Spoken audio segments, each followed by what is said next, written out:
Следующий.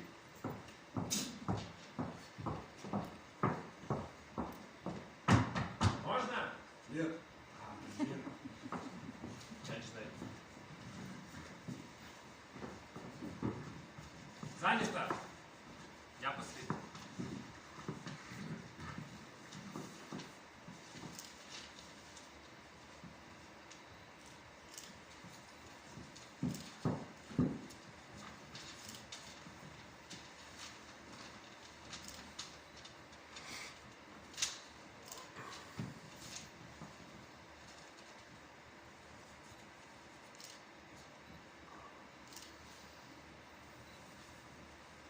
Занято.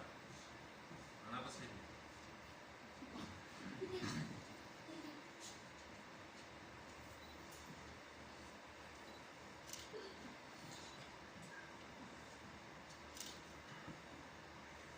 Человек с тонкой шеей залез в сундук, закрыл за собой крышку и начал задыхаться.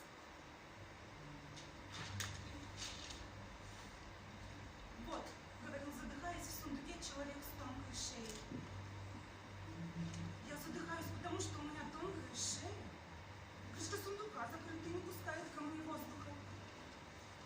Я буду задыхаться. Но крышку сундука не открою. Постепенно я буду умирать. Я увижу борьбу жизни и смерти. Бой произойдет неестественный. При равных шансах. Бой произойдет неестественный. При равных шансах. Потому что неестественно побеждает смерть. А жизнь, обреченная на смерть, только тщетно борется с врагом до последней секунды, не теряя прекрасной надежды. В этой же борьбе, которая произойдет сейчас, жизнь будет знать способ моей победы. Для этого жизни нужно заставить мои руки открыть крышку сундука. Посмотрим, кто кого. Только вот ужасно пахнет. Нафталина. Если победит жизнь, я вещи в сундуке буду пересыпать макаронкой. Можно?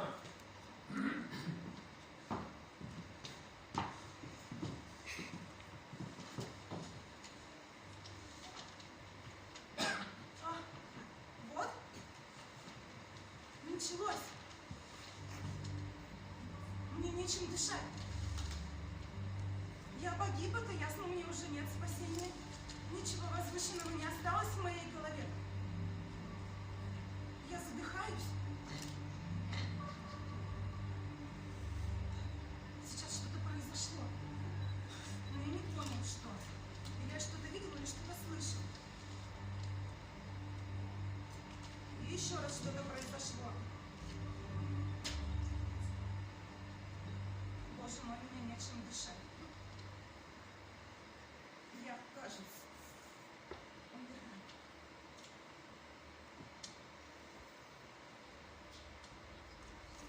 А это что еще? Почему?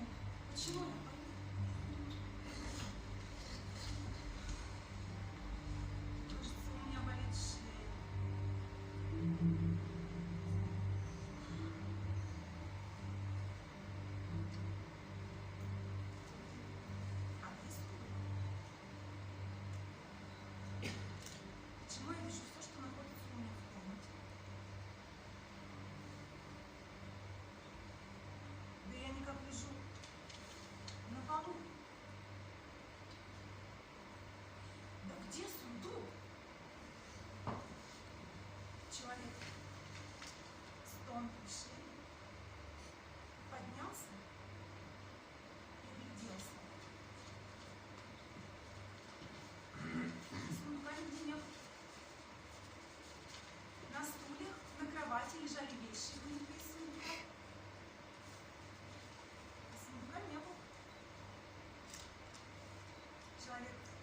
скромно решил, сказал.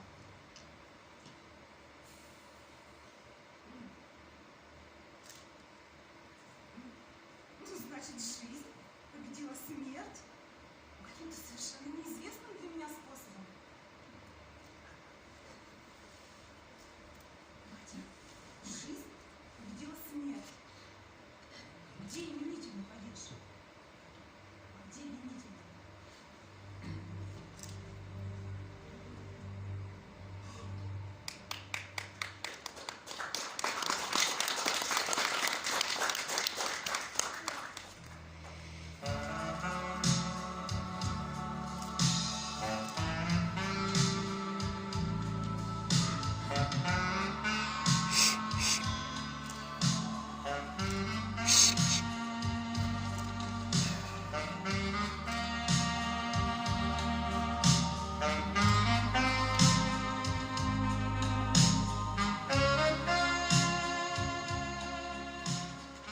Один человек небольшого роста однажды сказал: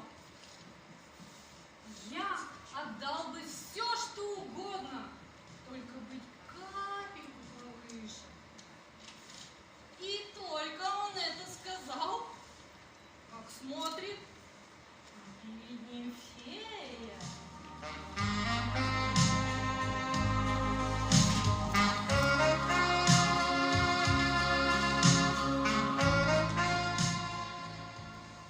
Чего ты хочешь? Говорит фея. А человек небольшого роста стоит и от страха сказать ничего не может. Ну, говорит фея. А человек небольшого роста стоит и молчит. И тут фея исчезла.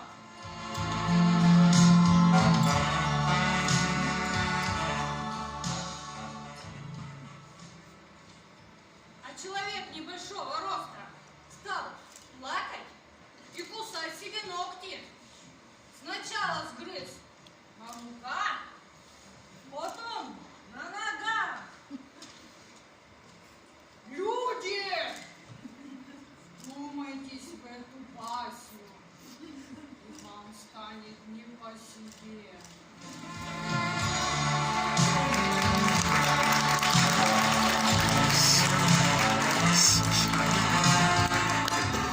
Занято!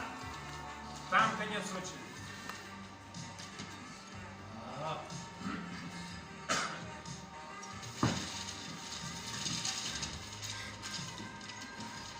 Однажды Орлов объелся толченым горохом и умер.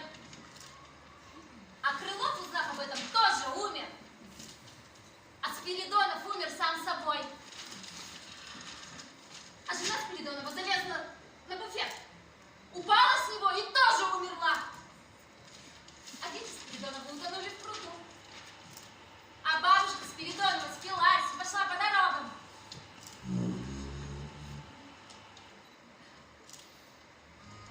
А Михайлов перестал причесываться и заболел паршой. А Круглов нарисовал даму с кнутом в руках и сошел с ума. А Перехлёстов получил телеграфом 400 рублей и так заважничал, что его вытолкали со службы. Ай, хорошие люди, они могут поставить себя на твердую ногу. Следующий.